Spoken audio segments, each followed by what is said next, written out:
So today we want to talk to you about your experience with your being a veteran of combat. And was correct me if I'm wrong, but did you do two tour? Did you do it in Iraq and Afghanistan, or just one or the other? I did both. I did Okay, both. yeah, I couldn't remember. Yeah, I did almost a year, right at about 10 months in Afghanistan, and then I did 15 months in Iraq, Baghdad. I was in I was in the southern part of Afghanistan, um, called the Zabul province while I was there, which is where Kandahar city is. And when I was in Iraq, I was in Baghdad, right dead center in the middle, in the Dora market is where I was at. How big are those cities or countries or states, whatever? I always get confused in different countries, but how big are they compared to like Baghdad and I forget the other major city in Afghanistan. Well, Kandahar city is pretty big, but it's not like what you think because the buildings are all it's not very, how do I put this? Like there's nothing modern to it. Everything's kind of like half put together, if that makes sense. Buildings are very sketchy looking. There's not a whole lot of like high buildings, you know? So the towns are um very, it's like you're back in the Bible days. Iraq's a lot different. Iraq is way more westernized. Baghdad's like a huge city. There's actually the University of Baghdad, a college campus in Baghdad. So it's way different. It's kind of like night and day when it comes to those two different theaters, is what we call them. Um, Afghanistan is so remote and rural. It's so like out in the middle of nothing, and there's really not a whole lot going on there. Real pretty scenery, but was a really dangerous place when I was there. So what was worse when it came to like combat and like just overall like scariness? Was it Iraq or Afghanistan? So every combat veterans experience will differ, you know. So there's a lot of guys that had it really bad in Iraq and not so bad in Afghanistan. For me, we had it really bad in Afghanistan and not so bad in Iraq. Afghanistan for me was crazy. There's actually certain conflicts that I was in while I was there, big operations. One of them's called Operation Mountain Thrust, which is where we made a big, huge push in the southern part of Afghanistan. Another one was Operation Mountain Fury. You can Wikipedia both of those and you can read all about those conflicts, but it was NATO led, so we were under Canadian command, and I fought alongside with the Canadians, with the British, with the Australian Special Forces. So really well rounded when it comes to who all I met while I was in Afghanistan. It was crazy. The guys that we fought with, like we actually fought with the Canadians against the Taliban. Kind of neat, kind of a cool thing to say I did. So was it the Taliban the entire time in Afghanistan? No, not not as much as you would think. The Taliban is, we would get in fights with like the Taliban, but a lot of what we were fighting were just farmers that did not want us there in their area. If that makes sense, there were just like people that were mad that we were there, we were occupying their space, and it's like if somebody set up camp in your backyard, it's kind of that way. We a lot of what we fought over there, it felt like was just um, regular farmers that were very organized. And then, but we did get in firefights with the Taliban, especially once we got into the far southern part of Afghanistan. We were fighting. In the Helmand province, and pretty much Helmand is like the stronghold of the Taliban. It always has been. It's where they grow um, poppy by the miles. They grow a lot of weed, a lot of poppy. So it's the number one spot for heroin in the entire world. It comes from the Helmand province. And when you said, I see your question about the theaters.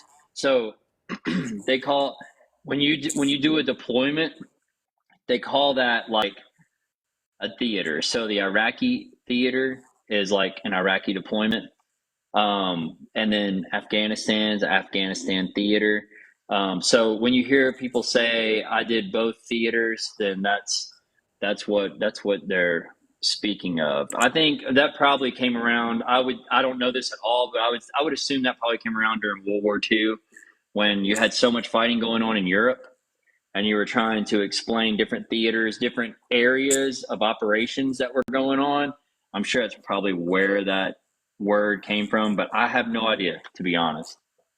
It's just such an interesting word to use. It is. It's really weird. Whenever I first started hearing that in the army, it was the same thing. Like, that's weird, like a Regal Cinema or something. But no, it's just what they use to call whatever country you're in at the time. So Yeah, when you hear yeah. like people saying they did two theaters, then that means they were in two different conflicts. So, what about like the farmers and stuff? Are they like uh, equipped with guns and stuff? Like, are Oh yeah, they are? yeah, And yeah. how like where how are they getting these?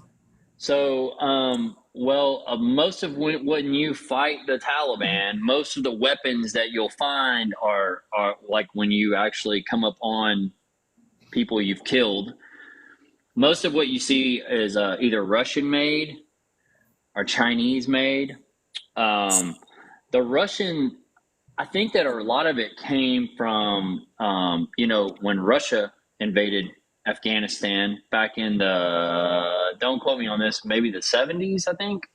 Um, they got it handed to them. Afghanistan, the Taliban back then was called Mujahideen, is who they were fighting, and they lost that war. Russia lost big time, and there are lots and lots of weapons that are Russian made that you come across there. So I would assume that a lot of the stuff that they have came from Russia, maybe from the Russian conflict, but also because it's not too far away, to be Right, doing right. trade, and so it's the Taliban is a really big force, and I would say that everyone that you fight has some sort of a tie to the Taliban, if that makes sense. Like so and so's brother is in the Taliban, he can get us weapons, but they are really good fighters, really good fighters. They will fight you very as close as they can get, and they also don't mind fighting you parallel to each other, what they would call like a suicide mission, where they're actually shooting. You're walking in the middle, and they're shooting at you from both sides. They're shooting in the direction of their own friends. Um, that's a big Wow. thing with them. They're really overpowering. I mean, I have a whole lot of respect for the Taliban as fighters.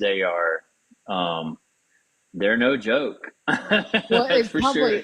it probably takes the attitude of I don't care, I'm willing to die for this. Yeah, and I mean, there is a lot of there is a lot of the um, like you have the Muslim religion, which is totally fine, a peaceful religion, for the most part of Right. what I know, and then you have it tied into this extreme idea by a certain group of people. And both in Afghanistan and Iraq, you that extremism, it's the same as like white nationalism in the United States, right? They take Mhm. Christianity and they turn it into something of hate. It's the Right. same exact thing. It's a group of people that are willing to do really crazy stuff. They blow themselves up. And they consider that like a heroic move, to be Yeah. a suicide bomber or whatever. So there's a lot of before the Taliban becomes a Taliban fighter, there's a lot behind it. I think that a lot of conditioning of their minds. Just a lot of cultish type stuff that happens to get them to that point to where they're willing to just really die for something. Wow. Now, do you think they start them out like from babies, teaching them to hate and or They fight? do. Yeah. They do. We would get cussed out. Like we would go through Taliban like strongholds, and the kids that played in the street would throw rocks at us that like at our gunner hatches, or if we were on dismount walking, you'd have little kids throwing stuff at you. They love slingshots, like homemade slingshots. They love those things. They make these slingshots and they'll shoot rocks at you and cuss at you and all that stuff. Wow. So when you're in a bad area when the kids are like real defensive. Right. Right. Interesting. Now, did you always want to go into the military? No. So, my dad was in the army. He was in Vietnam. Mm-hmm. And when I was like 18 to 22, I basically was just like, just I worked like odd in jobs like any kid out of high school, but like Yeah. Yeah. smoked weed all the time, like couldn't like go get like a real job because of piss test or whatever. And I tried to do college and it just wasn't for me. And so I was like, I need to do something. And I mean, there's a lot of like people that through my time that join whatever reasons, 9/11, whatever. But I wasn't really one of those people. Of course, I have a lot of sympathy for the whole 9/11 thing. I think it was horrendous, horrible. Yes. But Yes. it wasn't the reason that I went into the army. The reason I went into the army was just to have a job, basically. Yeah. Um, so yeah, I joined the army, and it just got serious quick. As soon as Yeah. I went Yeah. in, as soon as I went in, Iraq had just really got real kicked off. So it was very, very active. As soon as I got into basic training, we were being told like, "Hey, we're training for war. That's what you're here for." So I was worried. I was thinking like, "Oh man, I'm gonna get sent to Iraq." I would have never dreamed that like I would end up in Afghanistan before that, because Afghanistan really didn't have a whole lot going on at the time. You're talking about 2004. And so we started training for it. We actually had a guy in our company get killed during training for that, which was pretty brutal. It was a mistaken. It was our higher ups had done some crazy stuff. Anyway, one of our guys, it was a friendly fire thing. One of our guys in our company was killed before we even deployed. Um, Wow. Wow. but that happened at Fort Chaffee, Arkansas. And then, as soon as I got to Fort Polk, I went to Fort Benning for basic training. And then I went to Fort Polk. I was in the infantry. So I went to Fort Polk, Louisiana. As soon as I got to my duty station, I was in 2nd Battalion, 4th Infantry Regiment, 10th Mountain Division. As soon as I got to my unit, they were like, "Hey, we're training to go to combat," and we didn't really know where we were going to go at the time. And then they were like, "Hey, we're going to Afghanistan." So we go to Afghanistan. We deploy to Afghanistan. We first get there, and I think it was around like the end of winter or a real early spring, if I'm remembering correctly. And there wasn't anything going on for months. For like 3 months, it was just nothing really going on. We went to all these, towns, and it was actually kind of fun, because I you're was just gonna like, say, were you relieved that there was yeah, nothing going on? Yeah. it was pretty cool. But then as soon as it started to warm up, like it started in May, like the end of April, beginning of May, we started getting in little firefights, like little stuff like pop shot stuff happening to us. And we're like, oh, it's weird. And of course, we're hearing all this stuff about the Taliban. And then by the time the summer came, it got real. It got Wow. real, real fast. And then we were getting into some insane firefights. Just really, really intense stuff. By the time we were down in Helmand, which was in late that summer, we were I got into a couple of firefights that lasted over 5 hours. So it was really intense stuff. Wow. I can't even imagine that. It was crazy, but you can't imagine it, but when it happens and you're there, it's kind of weird how fast that you overcome fear and just kind of you realize like this is what I have to do. I think it's kind of probably the same sense of like when you die.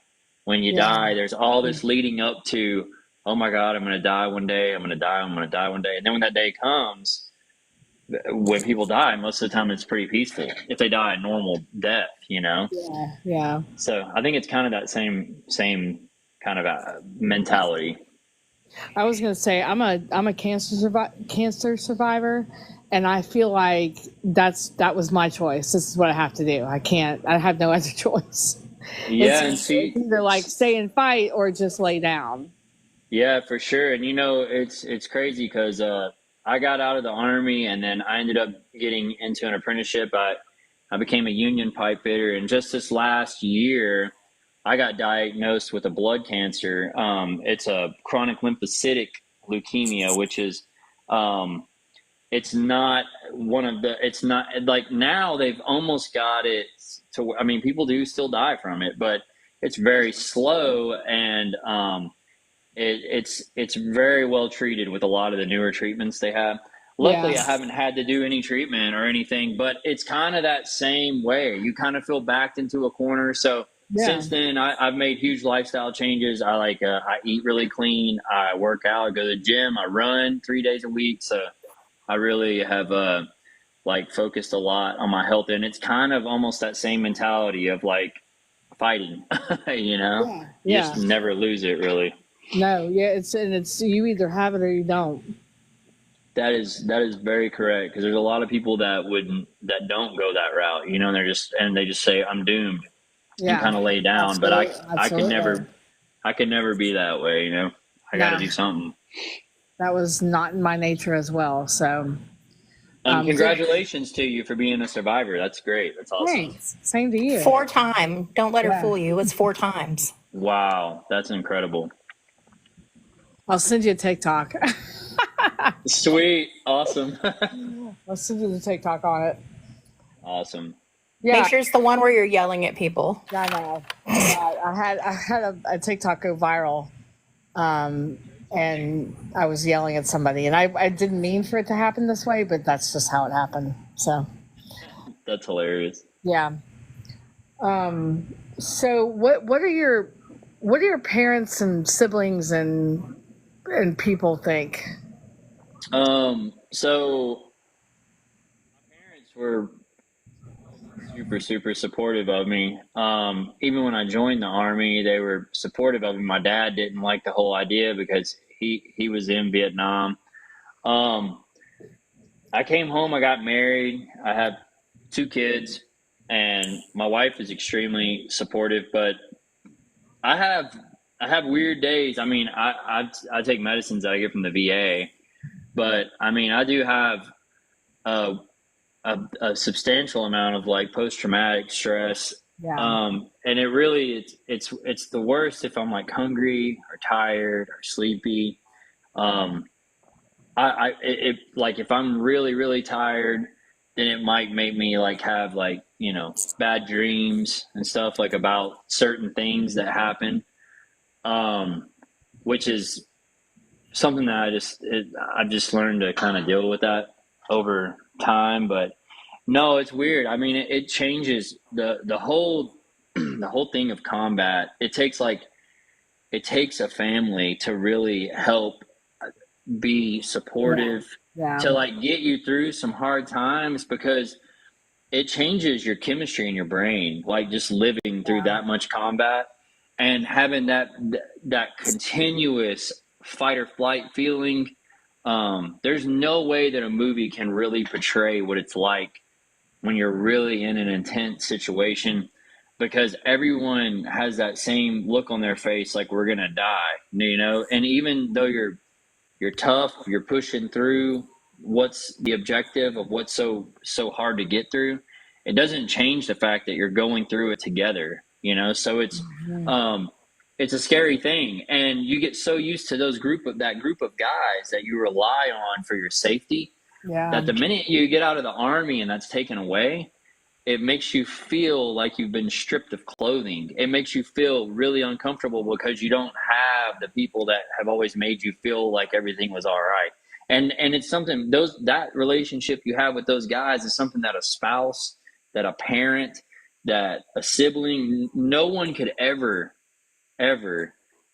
can take the place of those people in your life, you know. Because it was a time when you all went through this thing together, and no one else will ever understand it the way Yeah. you do with that group of people. My stepdad went to Vietnam and as a Marine, and six of them went together and 4 came back. And Yeah. his mom will tell you that she sent her son, you know, over to the war, and she got somebody completely back, you know, someone different back. Right. And he spent a lot, like he would have, like he could not drive because if one person did anything wrong, he was going to kill them.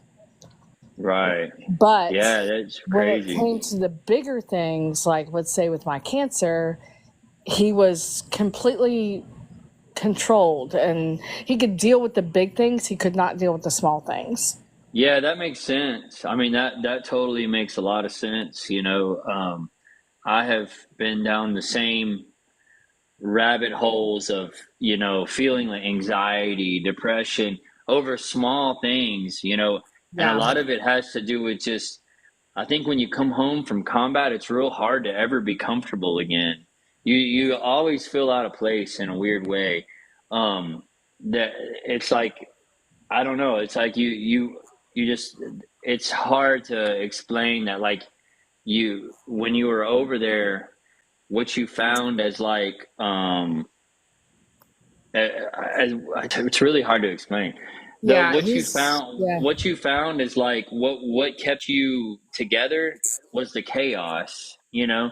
It was the craziness. Right. So a lot of guys come home, and it's like almost every unit you'll have people die in motorcycle wrecks really soon after deployments, you know, because they're just out being reckless.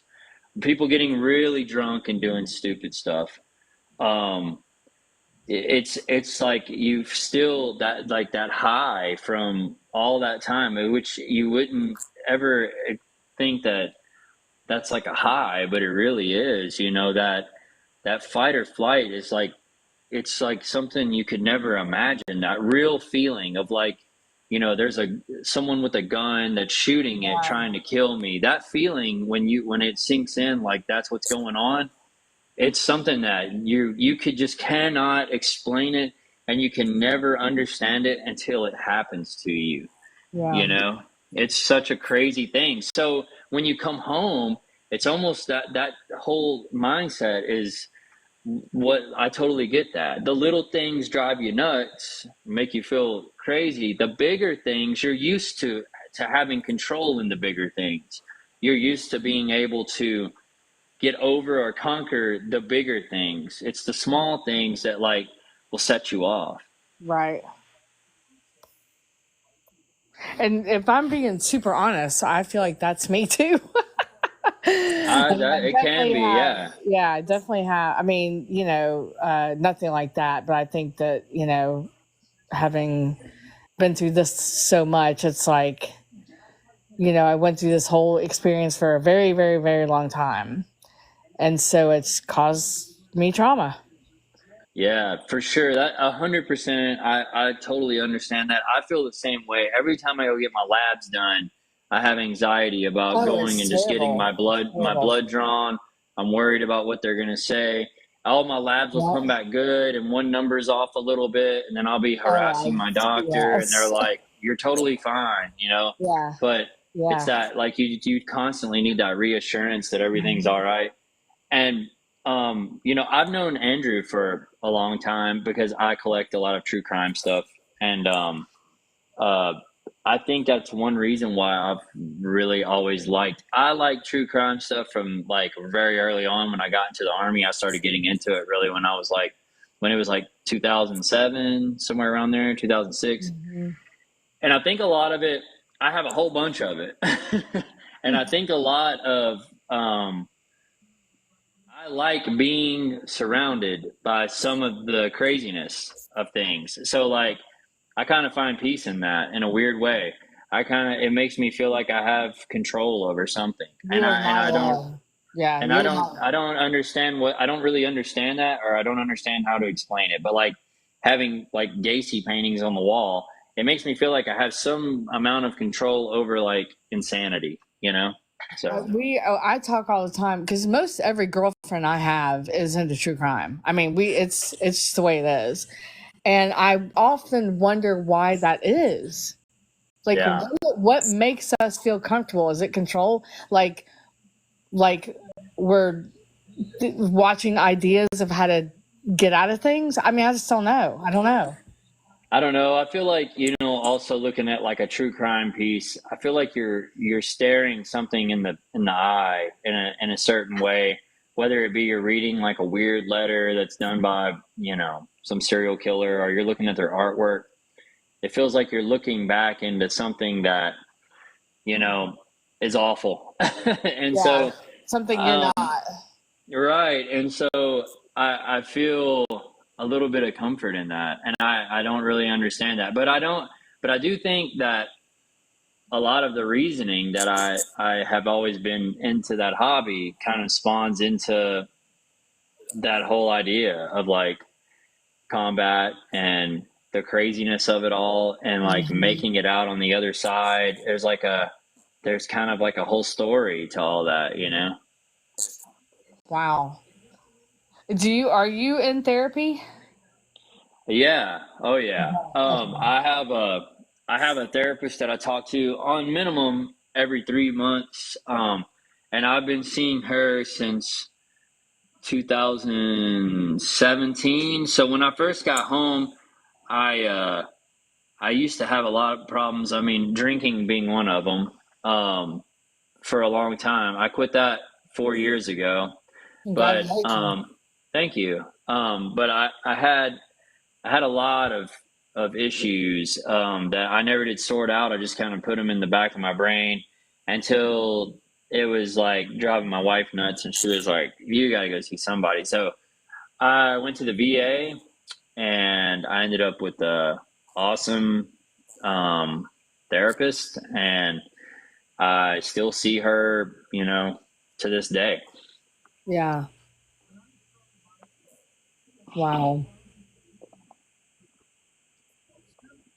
Yeah, I mean, that's something that like you would hope every vet would eventually do, but you Mhm. know, not many do.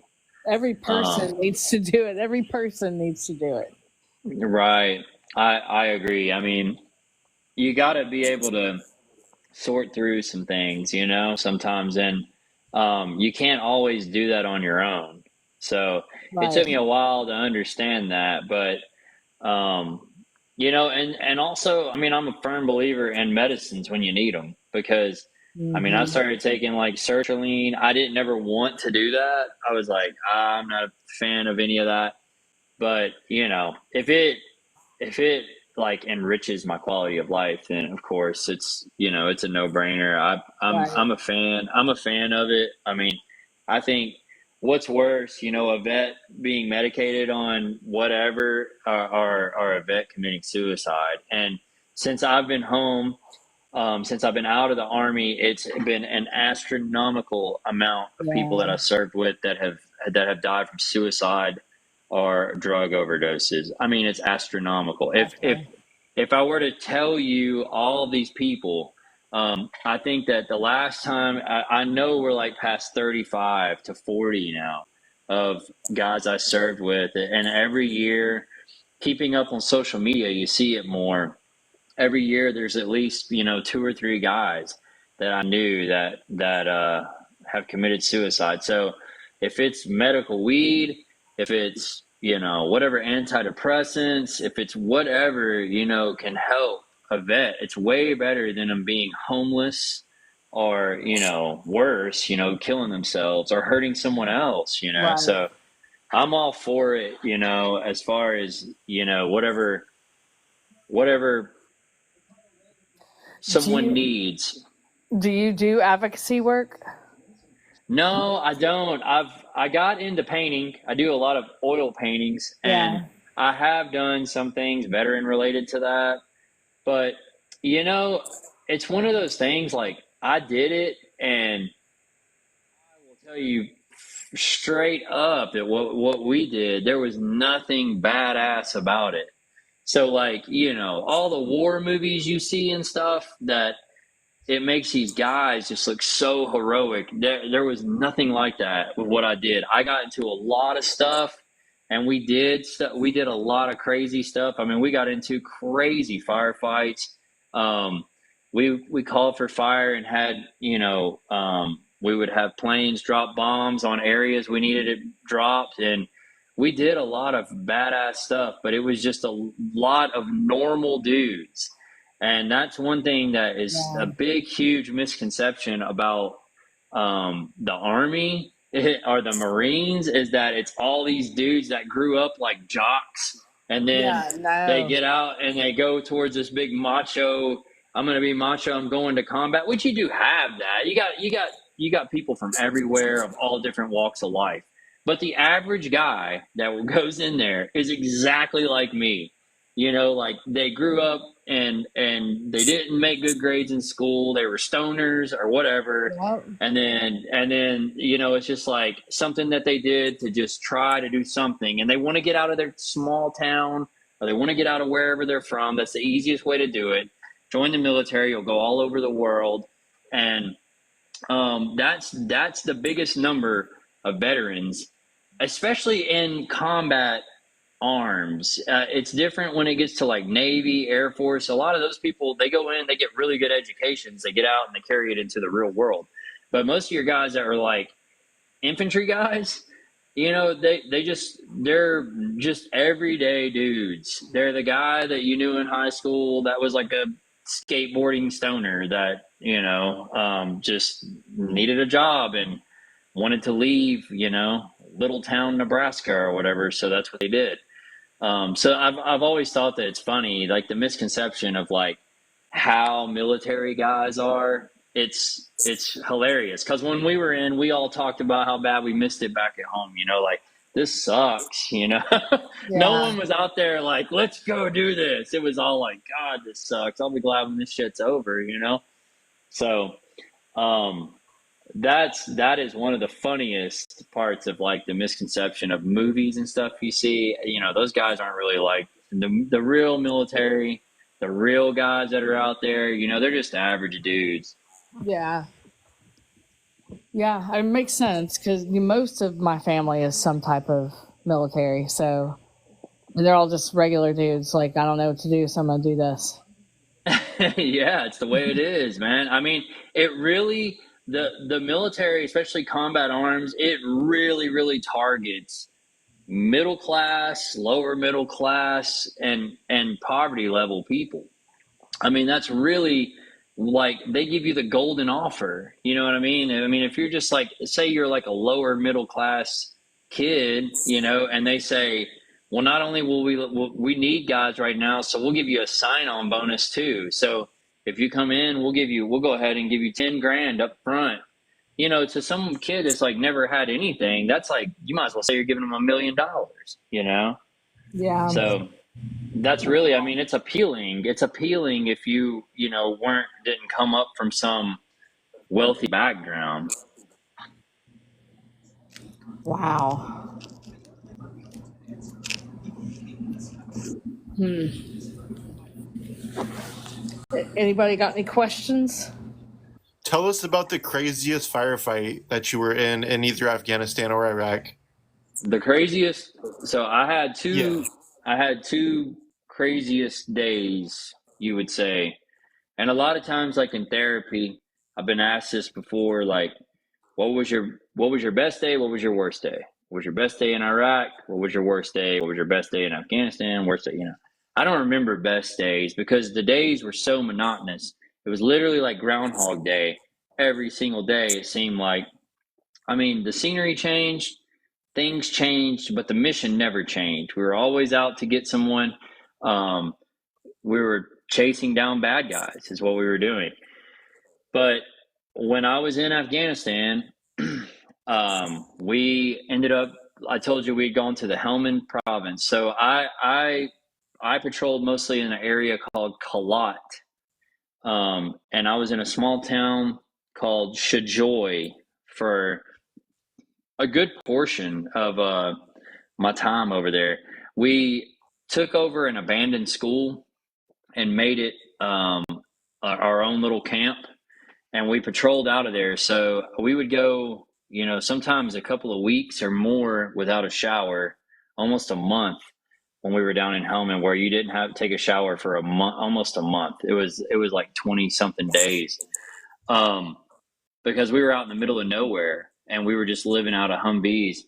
But we got a call that we were going down for this big mission, this big, huge NATO-led mission. So all hands on deck when it come to like the Australians, the Canadians, the Brits, and us. We were all part of this big, huge mission. And I had heard that Prince Harry, isn't it Harry? I had heard that he was over there when we were there in Helmand. But I mean, I never got any confirmation of that or anything, but I had heard he was right in the same vicinity we were.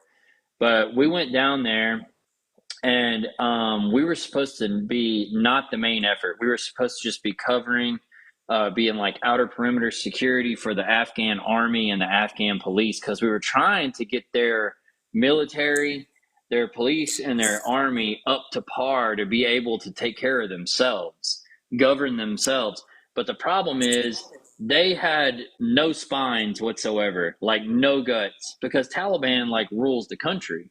So they were basically just it was basically the Taliban in uniform that wasn't shooting at us, is what it was.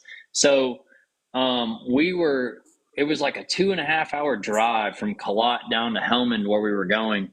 We crossed over this big dam, and an IED went off, and it hit like a little pickup truck with the ANA in the front, the Afghan army.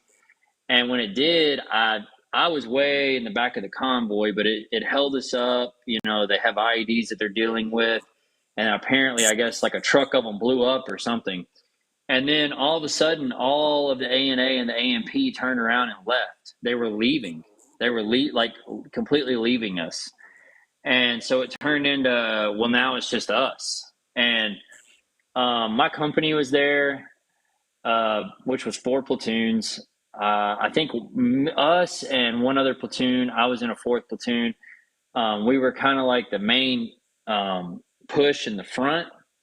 And so we show up to this little town. When we're rolling into this town, there was these like big trucks. They called them jingle trucks. They look like 18-wheelers almost, but they have all these like crazy, they like dress them up. It's insane. It looks crazy as hell. They look like a Jim Henson puppet going down the road. There's so much shit hanging off of them, like jingling little bells and stuff all over them. It's real big in Afghanistan. Anyway, all of them are like going by, and there's all these women and kids, and they're like hanging on to the tops of these things, like to get the hell out of there. And it's all women and kids, like every car, every truck, every jingle truck, they're just like hanging on for dear life to get the hell out of there. So that was a horrible sign that we were in for something bad. We got there, and there was like no one there, but there was a huge wood line of like pine trees right behind this town. And they were like, we're going to go ahead and push into that wood line, So we go pushing in through this wood line, and then it popped off. And when it did, it was extremely brutal. we were pinned down for hours. And what we ended up doing was we had our mortar team. There was like a creek that ran in between. There was a little bridge, and there was like this little creek that ran through. And what we did was we hung back and we called in for mortar support. And they were shooting mortars over our heads and dropping them danger close, which danger close is like 100 meters away, like a football field distance. That we had these mortars going off. It was really, really brutal, but it was a really brutal firefight. It was extremely hard, but we all made it out of it. There was a whole bunch of Taliban killed. Wow. The hardest time I would say in Iraq was in February of 2000. I think it was 2008. February 08. Yeah, it would have been February of 08. They have what's called a pilgrimage, and it's where the Shiites go to this small island, or it's not an island, it's a peninsula where they say that like Muhammad is buried, and eventually one day he's supposed to come out of the ground and like save the world. He's supposed to come back as like a little boy, a lot like Christianity with Jesus, but Muhammad's supposed to come back as a little boy. And the Shiites, they go to the tomb of this prophet, and they walk through the Sunni neighborhoods. Well, we used to patrol a Sunni neighborhood, and when they came through, the Sunnis told us like it's going to get real bad today, and we were like, we didn't know. We were like, what was going on? We're like, you kind of like don't believe a lot of the stuff you hear too, because you hear about a lot of bad stuff all the time, but like you got to take it kind of with a grain of salt, or you would just be always worried about stuff that's not going to happen. But this particular morning it did happen, and they started opening up on all these Shiites, these crowds of people walking down this, what we called Route Senators, I think was the name of the road. And they were getting mutilated in the middle of this road. And we ended up making like a big mass cow, like a big, we took over a building, and we were pulling all these people that were wounded into these buildings. And literally you were slipping in there because of how much blood was on the floor. Their floors, all their floors are like tile in Iraq. And we were running back and forth I was running from the back to the front. I was a squad leader, so I had a squad with me, and my platoon sergeant kept telling me to get to the back of the mahalla, the neighborhood. They call them mahallas, and bring in these ambulances, the Iraqi ambulances. So I'm like escorting them back and forth. We're getting all these pop shots and stuff, but visually, it was one of the hardest things I've ever seen, because if you see like Jonestown, that's what it looked like in this little building. We had so many people, and they were all actively dying. So the ones that weren't dead, it was a very haunting sound of like a roar of all these people begging for help, And anyway, that part was not the part that bothered me the worst. The part that bothered me the worst of like everything I ever saw was when I ran out of that building. There was a little kid, he was probably 8 or 9 years old, up against the building, and he was speaking in Arabic. I have no idea what he was saying, but he had a huge piece of shrapnel in his jaw, and he was like, had his hand over his stomach. He was breathing, real messed up. And I lifted his shirt, and his stomach, like his insides were like coming out of his stomach. So I had what we called I think it was called a Curlex, which was like an abdomen bandaging, and I wrapped it around this kid's stomach. And my platoon sergeant, I told him, we've got to get him on the next one, So I get this kid up, and I get him trying to walk through this slippery of blood building of all these people dying. I get to the other side, and I load this kid up in an ambulance, and as soon as I did, the kid died. And I was like, shit, that. And like just remembering that whole experience, I still remember like the smells of everything.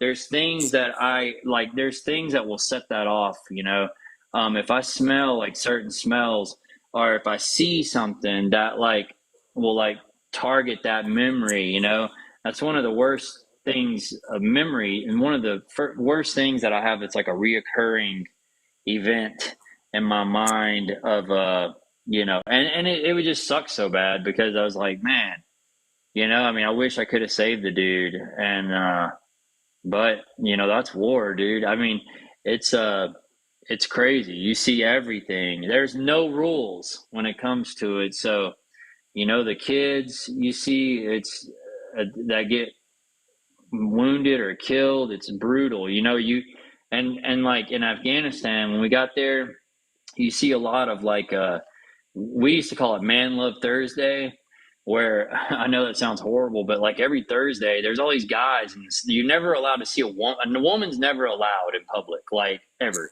They're always like in their little homes, and they're completely covered in burqas and stuff. So if they're out, they're just like walking from like little house to little house. Really, they don't really. You don't see them out associating with people. The men like all do their thing, and the women are very, very like kept, you know, where the men want them. And but every Thursday you see all these little like boys, like teenage age boys or younger, and they would be dancing in these opium dens and stuff, and they do like all this like frolicking type dancing, and they would have real bright orange hair, and their fingers would be painted with like this red clay and stuff. And you would see a lot of like these grown men, you know, basically like kissing all over these little dudes, little kids, and just really weird shit, man. That you know, in our Wow. society is like that guy should be, you know, they should all be put in prison. It would only happen on Thursday. Friday it would go back to like normal business. So like the eye openers, the culture shocks of, and of course for us it's like it wasn't our part, it was not our job to try to westernize these people or to make Yeah. them do live a certain way. We were there for a mission. So you have to get over the way that people, the way that they're living that you don't agree with, you know. You have to get over that and just accept it as like, oh, it's just another Thursday. Stuff like that's really hard to kind of like, in the beginning it's really difficult when you get there and you're like, how is this okay, you know, and it's right in my face all the time, you know. But you just realize like, okay, this has nothing to do with me, and Yeah. i just gotta You i do just a gotta good keep my job. mind focused, you know. All right, let me ask you this. What do you say to your son and or your daughter if they want to follow in your footsteps? I tell them all the time no. I tell them all the time that I would much rather them never join the military. I really hope that they, I'm real big about, because when I was in school, I didn't do good in school. You know, I didn't take any of it serious, but I try to, you know, let them know that like, hey, your education can be a gateway. You know, you don't have to, and you can use your brain to make money.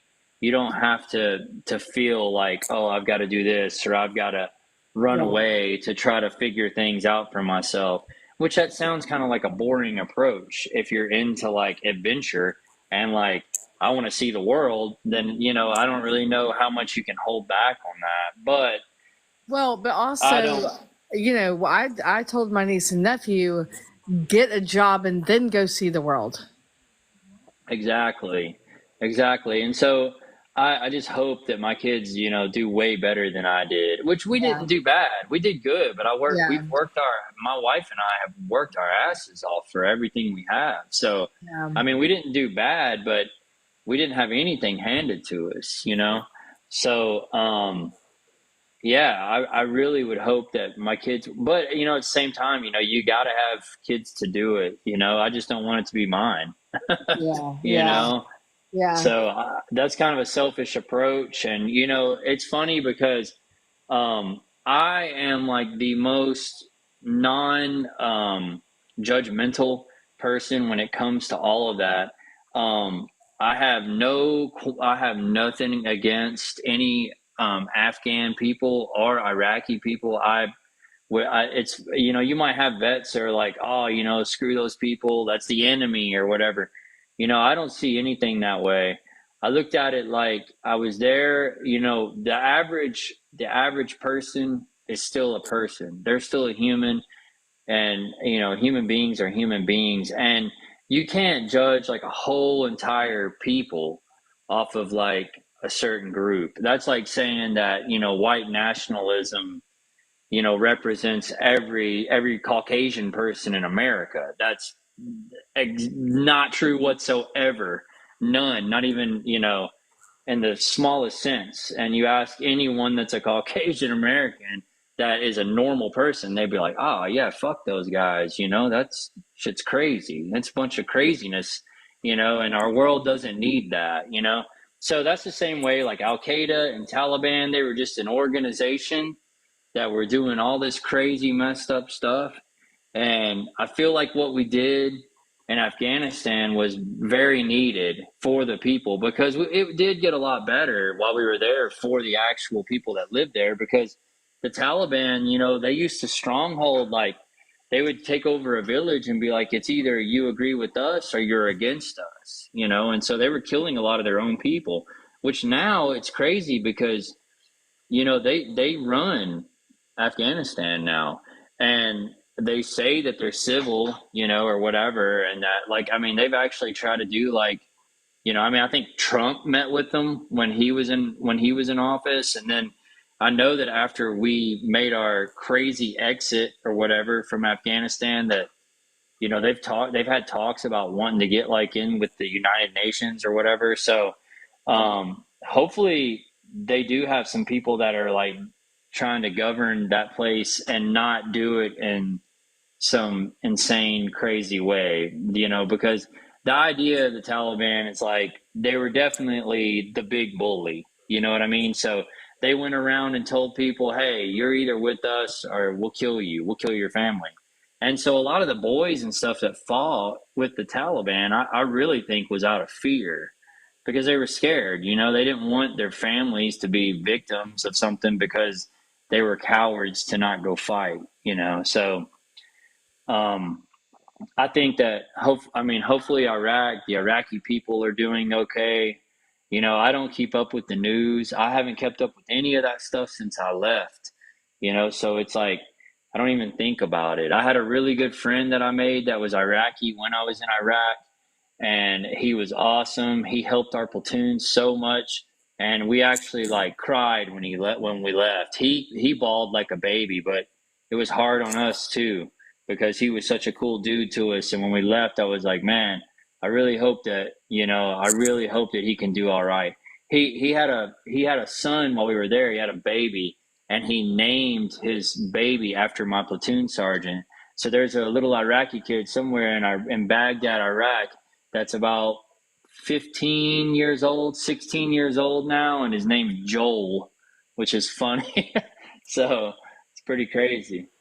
Yeah, it's wild. I mean, we made some good relationships, and not so much when I was in Afghanistan, because Afghans they're so far from westernized, so far. I mean, it's like going into the Bible days, you know what I mean? So you have really nothing in common the average Afghan person. I mean, hardly anything. You go to Iraq and you got a lot in common. They watch MTV, and stuff like that. I mean, they're kids. It's weird. Like, yeah, they watch regular stuff that we watch. It's really weird, man. They had MTV though, and they love MTV. When I was there, I remember some of the people that were real famous at the time was like Shakira was huge, because you heard it all the time. That Kid Rock and like Sheryl Crow song, God, we heard that a bazillion times when we were over there. So like they listen to a lot of the same music that we listen to, and they're just way more westernized. So many of them speak English, whereas like Afghans, I never met anyone that spoke English. But a lot of the Iraqis can speak English enough to be able to talk to you, and like, you can talk to them, they talk to you, you understand what they're saying, I mean, it's real broken English, but you're picking up what they're saying. So when you can talk to each other, obviously you can find common ground. You know what I mean? I've I've never had this in depth of a conversation about war. It's very interesting.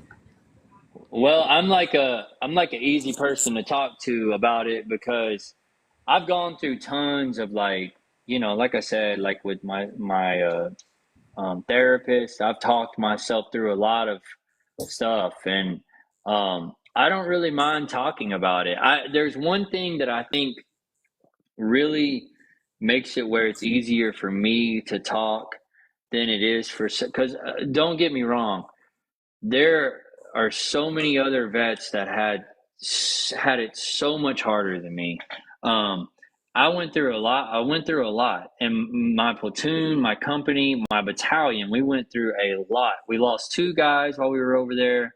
We went through a lot. But one thing that I can say is I saw my friends, I saw some friends get wounded, but they all were okay.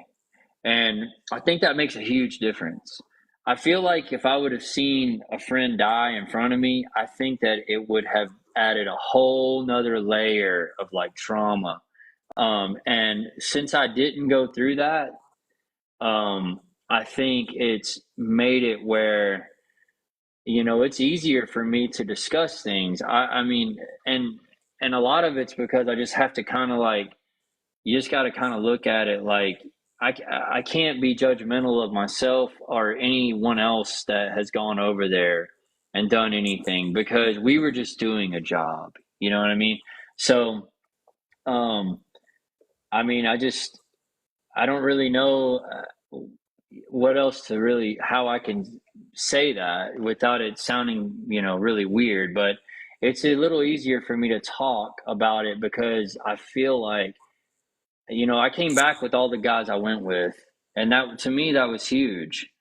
And I feel like if I would have lost a close friend like right there in front of me in a combat zone, I feel like it would have been way, way harder to talk about anything than it is because I've had a lot of time to process a lot of the stuff, a lot of the firefights, a lot of the scared, just being scared. That I mean, you're scared all the freaking time. It doesn't matter how tough you are. When you get a call like, "Hey, there's 20 Taliban that are up the road, and we're gonna drive over there and check it out," you're scared. I don't care who you are. It doesn't matter. You can be the biggest war hungry guy in the world, but as soon as you're actually headed towards where you hear the bad stuff is at, your anxiety is through the roof. You're trying to control your breathing, and then when it does pop off, you're like, "Oh my God, we're in it again." You know what I mean? So it's a very weird, very, very weird, surreal environment to be in, especially for the amount of time that you're in it. I think that what happened with us, we got stop loss. I went to Afghanistan. I came home. It was time for me to get out of the army.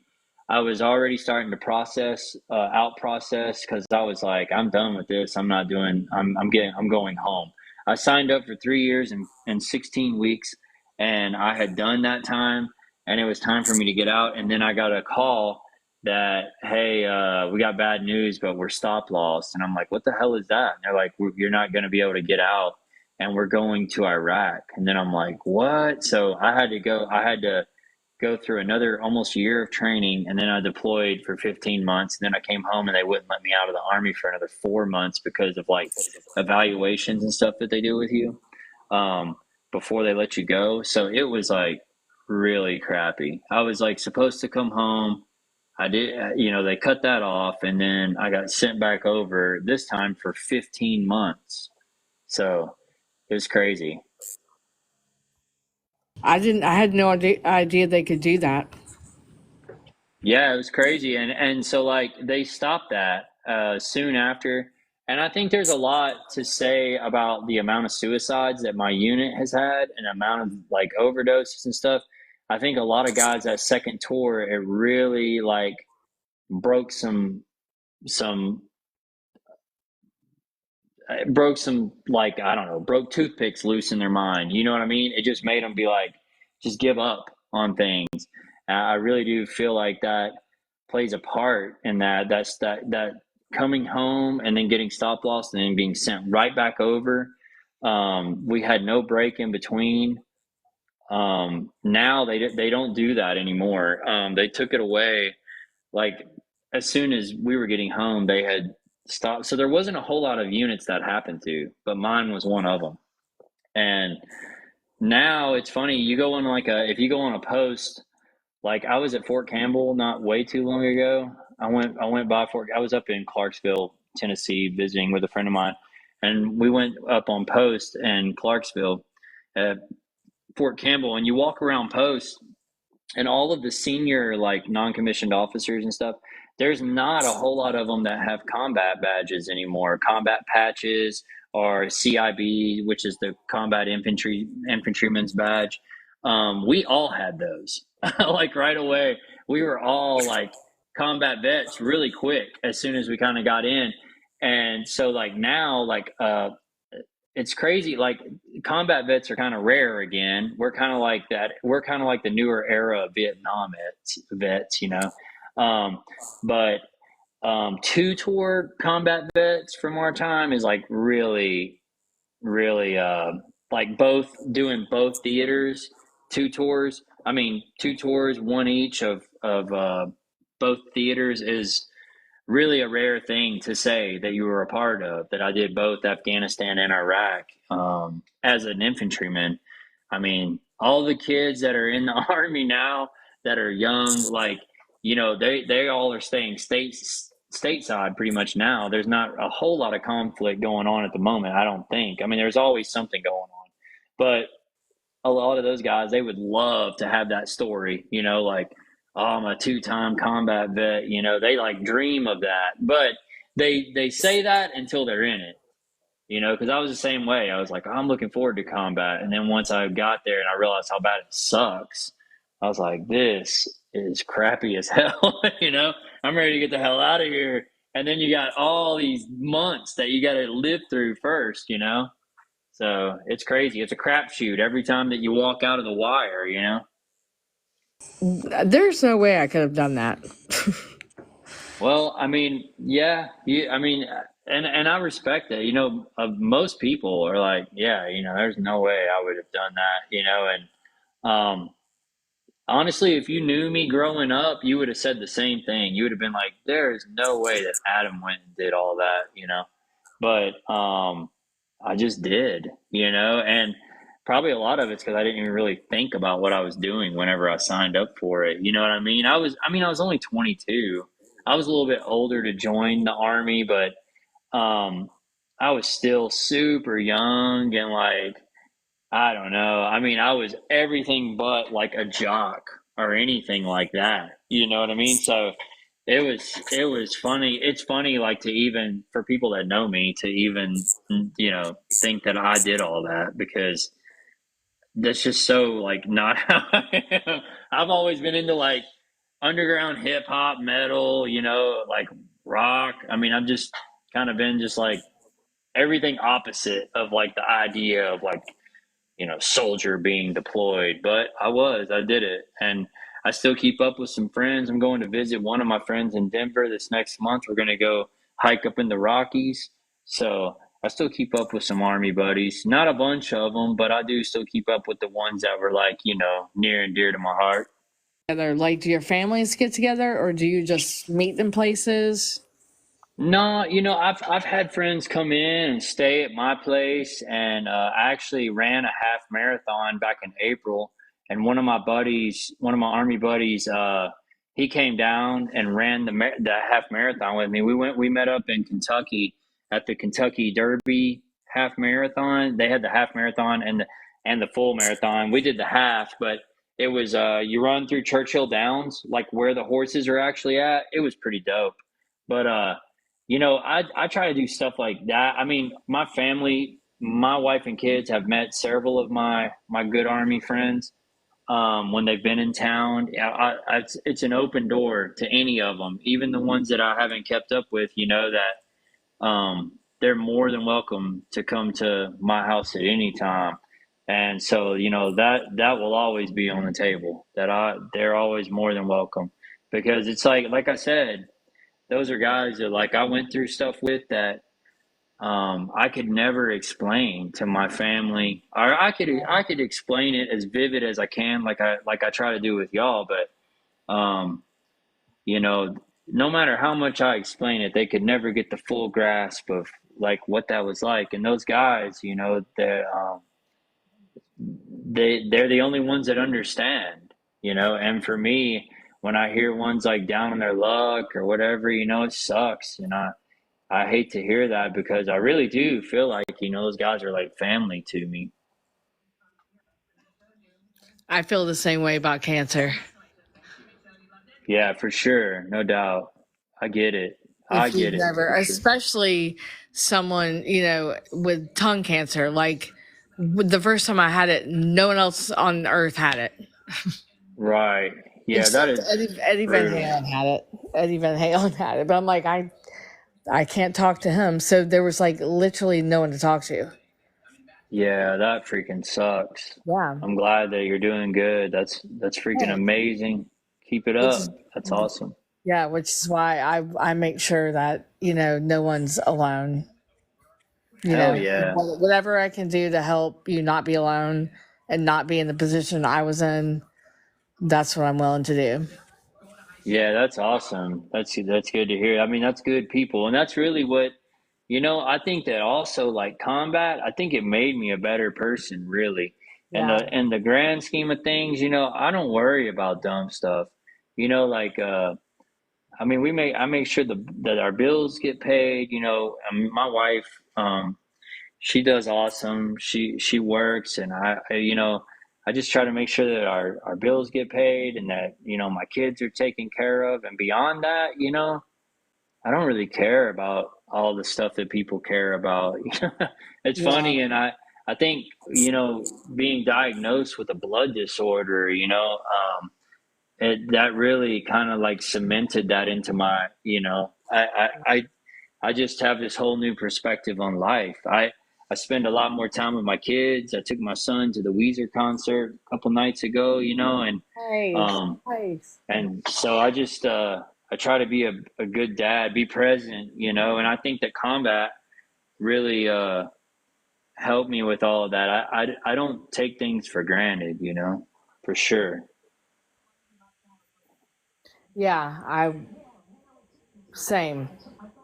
Same. Oh It's yeah. different now. It's just different now. It's just different. Everything's different.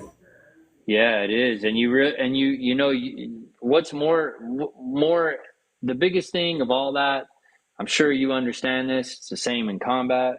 It's the same with the disease diagnosis, is that it reminds you real quick of your own mortality, and that Yeah. we're only here for a short amount of time. And Yeah. I used to think that 10 years was a long time, until I ended up with a blood cancer diagnosis, and then I was like, oh shit, 10 years ain't nothing. Yeah. I think back like 10 years ago, that was only 2014. that Mm-hmm. that was not very long ago. So um, yeah, it makes you value things. All of a sudden you end up with a diagnosis or whatever. You realize, like, oh man, these years go by really quick, and a Yeah. lifetime is really short. You know. It really is. And that's one thing I wish that everybody understood. Yeah, me too. For real. I mean, I think that if people did understand that better, I think politics would be better, which Yeah. I'm not a political person whatsoever. I mean, I mean that. People tell me like, "Hey, did you hear what like Trump said, or did you hear like what Kamala said?" I'm like, "Dude, I don't care about none of that shit." I mean, I know that, like, and that's a funny thing too, is that, like, you would think with me being a combat vet that I would have like a lot invested into like my political opinion. Truth is, I don't. I don't care. I care about like my own people, and I just that might be a selfish way to look at things. And a lot of people might say, like, oh, that's kind of messed up, because some people take that as offensive. Like, what? You don't have a political opinion? It's like, dude, I did my time, I did Yeah. my part for the United States.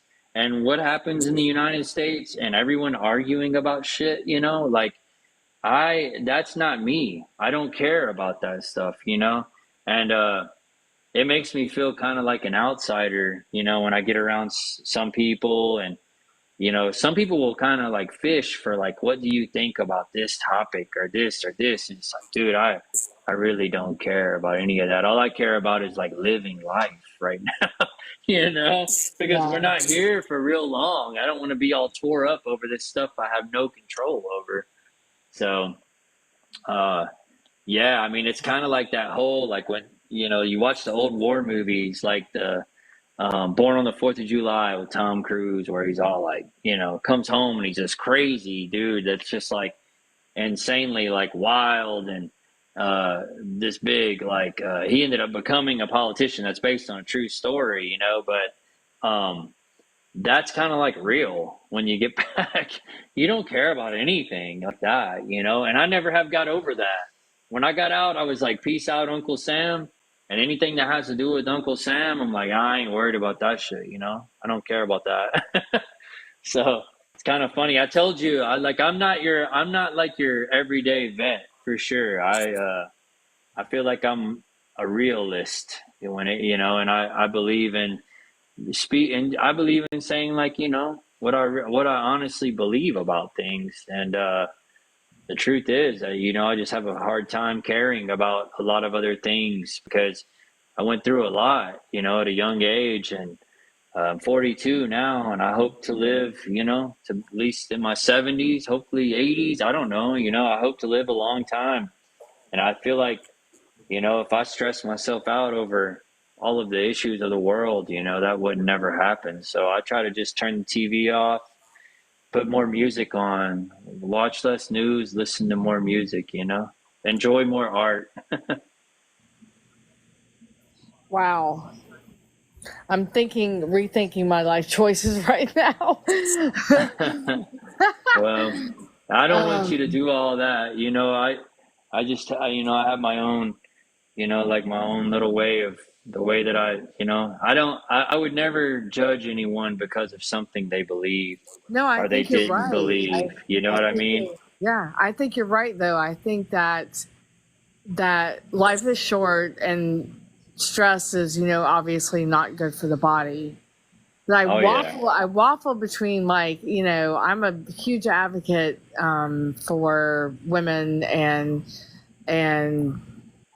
sexual, you know, um, like grape and pedophile, all those Oh things. yeah.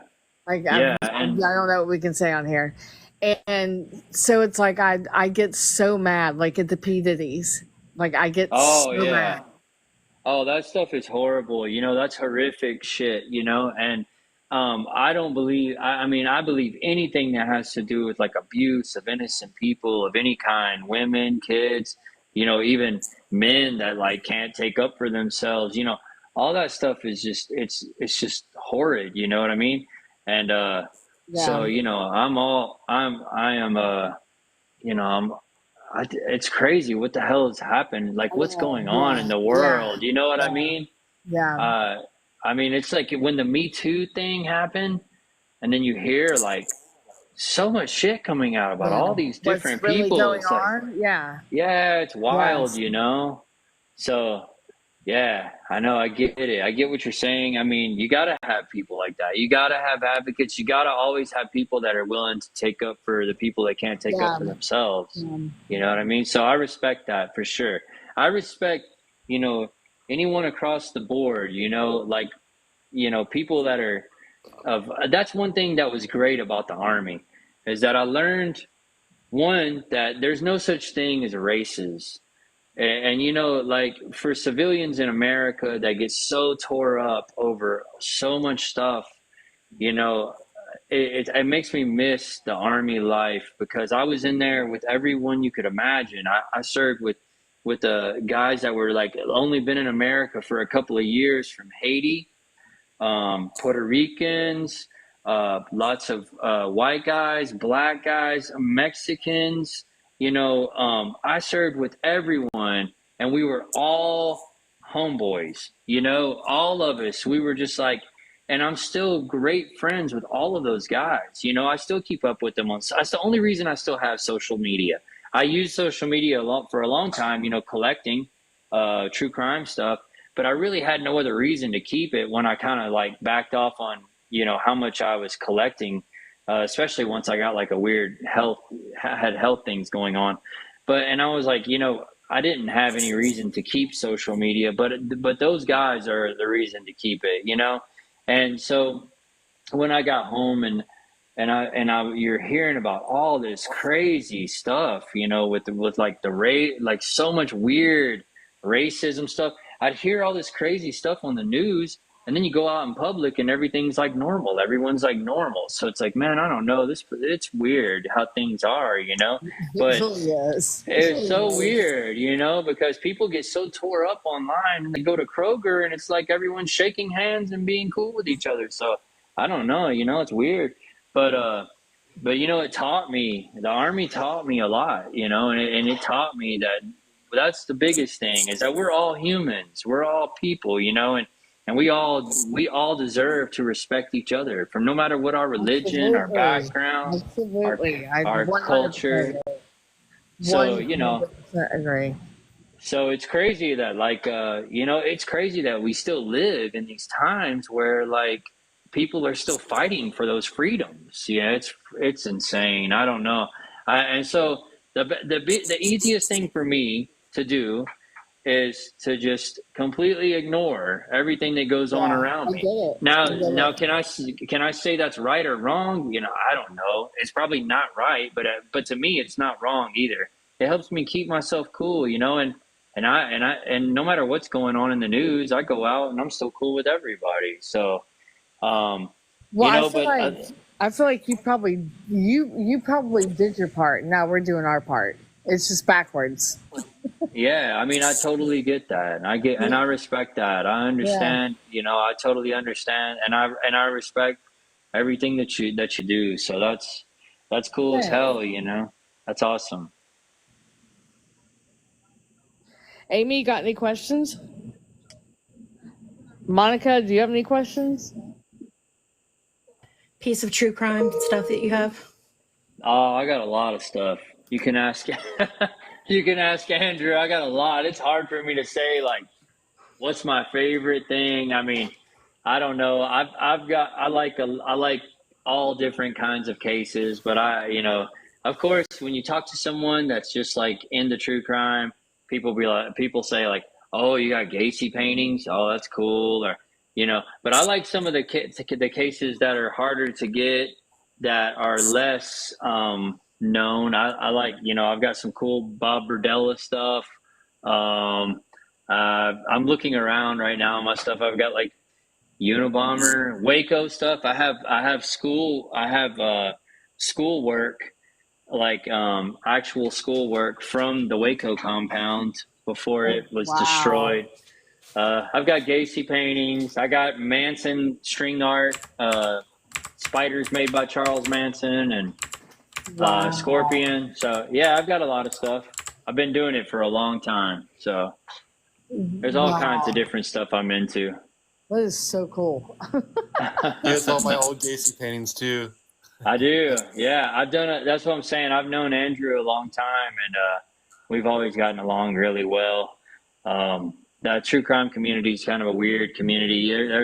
That's another one that can get real dramatic, but I've always tried to stay away from that, and I've always treated people the way I wanted to be treated, and if I said I'm going to mail something out to you, then I'll do it, and so I'm kind of glad that I don't collect as much as I used to, because it was a little stressful back then.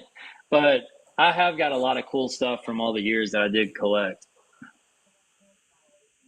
That's cool. That's so cool. I don't collect, but I have some cool stuff from working with people. Yeah, and Andrew sent me some stuff. That's awesome. That's I awesome. the Andrew's cool got a lot of stuff. I think the coolest thing that I have is something it's so unique. And that is for Kenneth Bianchi. Oh I yeah. have his original adoption paperwork. Oh damn, that is insane. That's that's legit. That's real crazy. I think I've Y'all, got a couple of Bianchi letters, but I don't have nothing that cool for sure.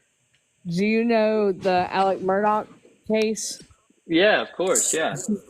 I might have procured some mail out of the mailbox. Nice. Nice. That's hilarious. That's I don't know awesome. how it got from the mailbox to my car, but it did somehow. That's awesome. I recently watched a thing. You talking about the Murdochs? I recently watched a thing where this dude went with, I think it was his dad. This kid was like 18, 19 years old, and they made a YouTube video of them walking that entire property. And you can look it up. They went all in their sheds. Oh, There's like really? parked trucks. They would go right up to the house. They're looking through the windows. Yeah.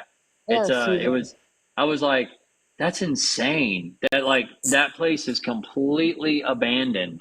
It's Yep. wild. It looks like people live there because there's like vehicles parked at the house and stuff, but it's everything just paused, Yeah. and it's still there the way it was left. And this dude's just walking around. He's like, "Let's go in this shed." I'm like, "This is crazy. This dude's doing all this, and it's like on YouTube. It's insane." I love it. I So love it. I would have done that. it's Yeah, so crazy. we went before the trial. So we went like a year before the trial. So they had just, it had kind of just all happened. So I was like, oh, let's see if there's any mail in the mailbox. They're not going to Oh need man, it. They're all gone. that's awesome. That's awesome. Yeah. And then when he went to trial, I went to the last 2 days. Oh, that's insane. That's Yeah. crazy. So do you actually got in and got to Oh, watch it? yeah. Yeah. Yeah. Oh, dude, that's so Yeah. cool. I sat right That is behind so Buster. cool. Right Dude, behind that's so Buster. cool. Yeah. That's awesome. Yeah. That's awesome. I love that stuff. I mean, that's great. I But you would know Yeah. what would love top to it for her? what's that? Going to the Diddy trial. Oh Oh my man. God. Hey, Dude, I dude, he you're gonna have to put tape over my mouth if I went to that trial. dude is going to be he's going to get slammed. Just I mean, the feds picked him up. He'll never I don't think he'll ever see the light of day. And I saw today on the news that they said he's staying out of jail, I think in Brooklyn, and they said that there's already been like threats on his life Oh yeah. from the inmates that are in there. So yeah, I mean it's a big change from the fame and from the caviar lifestyle that he did have just a few Yep. days ago. It's crazy. Just out of He's got some his guys. fame. I know, it's funny. It's funny we're talking about this, but I just looked on eBay the other night. I was thinking, man, I should buy one of his like signed autographs because they're only like you can get them for like $150 right now. But as soon as he's sentenced and it's like life or whatever, they're going to skyrocket. It'll be $500-$600 for one signed item. When R. Kelly first got in trouble, this is really funny. But when R. Kelly first got in trouble, the feds were all involved, and I said the same thing. I was like, "Oh, dude, he's going down. That dude is there. He is going down," and he did. I don't think he'll ever get out. But I went on eBay. I found a signed boxing glove, R. Kelly signed boxing glove with a JSA on it, and I bought it for $30. And I mean, it came with the JSA. You can look up the JSA number, and it's authentic. $30. Now, if you look at R. Kelly stuff, for one signed thing, like a signed photo, it's like $300 or $400. So, once they become like a notorious criminal that's never getting out of jail and they're that famous, all their stuff is going to go up really high. I'm Wow. surprised. Suge Knight, his letters are like what like Andrew would know, like probably 100 $150, something like Yep. that. But the only reason why Suge Knight is not it wasn't so big is because he's not Snoop Dogg or Tupac or Dr. Dre. If it was one of them, it would be a lot more money, involved on the value. Bro Records. Yeah, yeah, it's crazy. So that's wild stuff. But yeah, it's the P Diddy thing, man. I've been paying attention to it a little bit. It sounds like that dude is done. Toast. He is so toast. He It's is crazy. so toast. And everybody associated with him is toast. J-Lo. Yeah, I know. Yeah, I've heard.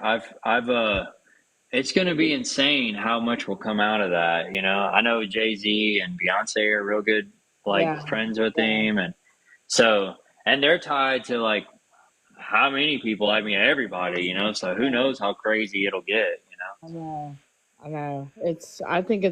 I'm hoping for exposure 2024. Let's not forget J-Lo. Yeah, that's what I'm saying. J-Lo. Yeah, that's J-Lo insane. going down. J-Lo going down. That would be so crazy. It'll be so if it starts turning into all of that, it will end up being one of the crimes of the entire century.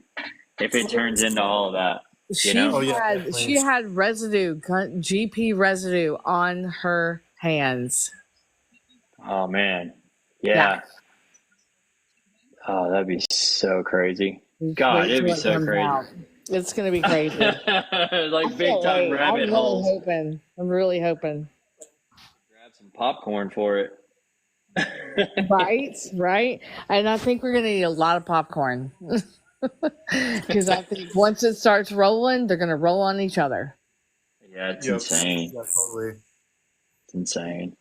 Yeah, a lot of big name people are probably going to come down because of Diddy if he makes it to trial. Yeah, if he makes it. Yeah. I think we'll get Jeffrey Epstein. Yeah, I mean, anytime you're incarcerated for women abuse or children abuse, then you've got a huge target on your head right away, Yeah. So 99% of guys in prison are not down with that. Right. They're just dudes that got in there for whatever reasons, murder over drug deals or whatever, but they're not sick people like that. There's a lot of, but the one thing they are is crazy. Yeah. So you don't want those dudes on your bad side, And he's got no protection. There's no protection for him. He's so screwed. God, he's so screwed. The Canadian serial killer Willie Picton, or Robert Picton, he just found out the hard way. He'd been in there for so long, and then somebody caught him and beat him to death. So wow, it's crazy. Yeah, they speared him with a broom handle. They literally speared his head with the broom, the handle of a broom, which is a bad way to go out. And that's horrible. Was he a predator? I mean, he was a serial killer. He was a pig farmer in Canada. He chopped up all the victims and even fed them to the cops, supposedly, and fed them to different people. And so. Yeah, when Whitey Bulger was murdered in prison, they said that those guys, they cut his tongue out. If I'm saying that correctly, I think they cut his tongue out while he's alive. So brutal. That's a horrible thing. So yeah, I mean, tell me about it. I don't envy Puff Daddy at all. No, think he's not at all. Screwed. and if he does turn on someone, they're going to Jeffrey Epstein him. So he is absolutely screwed. I think appreciate the tell me about it. That was funny. I think that he I think he already is squealing, and I think that because he ran right, and then his lawyer contacted the feds and said, we'll come to Manhattan if you meet us at this place for the arrest and all that. So it was done all low key and cordial and all that. And I think the only reason they're agreeing to that is because he's already ratting, If they wanted him without deals on the table, they could have went and got him. I don't think he ever left their custody, really. Man, I don't know. It's such a wild story. God, it's such a I crazy don't thing. think he ever left their custody. I think that because you never saw him again, right? We never saw him Right. again until he got arrested. I think that they had him somewhere. Yeah. Yeah. All that And because I he just bet they wanted to got him be a. back in that same place. And I bet it's not in some jail in New York. Yeah, he's deviant, you know. It's his own deviancy. It's got him to where he's at. It's crazy. But That's all. they can't afford for him not to squeal. So they're gonna keep Right. him safe. They're gonna keep him safe. Yeah. But man, the heads will roll Oh, if he I starts think it's giving up the gonna right be, information. yeah, absolutely. That's insane. I cannot wait. That's funny. I think it's gonna be a good winter. Yeah, for sure. Definitely stuff to watch on TV, it sounds I like. think the next 6 months, we'll come back in the next 6 months and have the same conversation. Yeah, it sounds good. Anybody else got questions? Who's gonna finish my grading for me? Monica? The dog. Monica, do you have questions? I feel like she getting up there because she wanted to say something? I'm not sure. She was up there a few times, but then she disappeared a couple times. So she can come up if she wants to. I don't know if she's still in here or not. I just saw her a second ago. Well, y'all can feel free to hit me up anytime too. You know, I'm cool. I'm down This for. was a good conversation. Yeah, cool. I mean, you know, the biggest thing to take away from it is, you know, that the guys that are serving and stuff, you know, they are really heroic people, and the stuff that they're doing is um, they're a lot of awesome guys. So Yeah. I served with a lot of amazing people. We had a couple people die, you know, and those guys will always be heroes to me. Yeah. Because they laid their life down so that I can be doing what I'm doing right now, talking to Yeah. you and not having to worry about living under, you know, some sort of weird rule, you know. Well, we appreciate you and we appreciate or thank you for your service, Monica said. Oh, Yeah, it's always a thanks. pleasure talking to you. Yeah, you too, man. Thanks for having me Yeah, on, this and was awesome. This was awesome. I appreciate it. And if you ever want to hit me up, and talk about whatever, then feel free to. Okay. All right. Sounds good. Use TikTok more than Andrew does. Yeah, they Sweet. do. I'm a newbie compared to them for sure. Yeah, I mean you're not as new as I am. I don't ever get on TikTok, I don't think, but yeah, cool. Anyway, you know. Thanks again for having me. Thank you. Yeah, thanks. Have a good night. Bye, All y'all. right, you too. All right, take care. Unforbidden.